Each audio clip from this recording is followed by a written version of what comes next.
45 news కి స్వాగతం. గుర్రంకొండ నుండి కడప మహానాడుకు కార్యకర్తల సమావేశం కోసం గుర్రంకొండ మండలం అధ్యక్షులు నాయని జగదీష్ ఎల్లుట్ల మురళి తెలుగుదేశం పార్టీ కార్యకర్తలు పెద్ద ఎత్తున మహానాడుకు వేదిక వద్దకు వచ్చి బయలుదేరారు.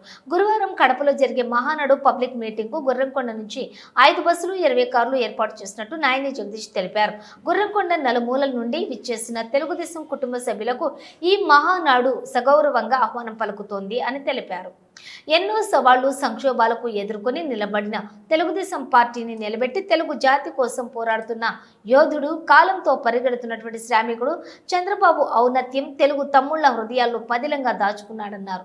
అపారమైనటువంటి పాలన అనుభవం, అనుక్షణం కష్టపడి తత్వం, సంక్షోభాలను అవకాశాలుగా మలుచుకునే నేర్పరి తత్వం కలిగినటువంటి ఏకైక నాయకుడు చంద్రబాబు నాయుడు అని కొనియాడారు. ప్రపంచ వ్యాప్తంగా విస్తరించిన తెలుగుదేశం పార్టీ అభిమాన గుణం చంద్రబాబు నాయుడు సొంతమని తెలిపారు. ఇలాంటి నాయకుడు మనకు ఉండటం మన అదృష్టం అని తెలిపారు. ఇలాంటి నాయకుడికి ఈ మహానాడు వేదిక సగౌరవంగా ఆహ్వానం పలుకుతూ ఈనాటి కార్యక్రమాలను ప్రారంభించడం జరుగుతుందని తెలిపారు.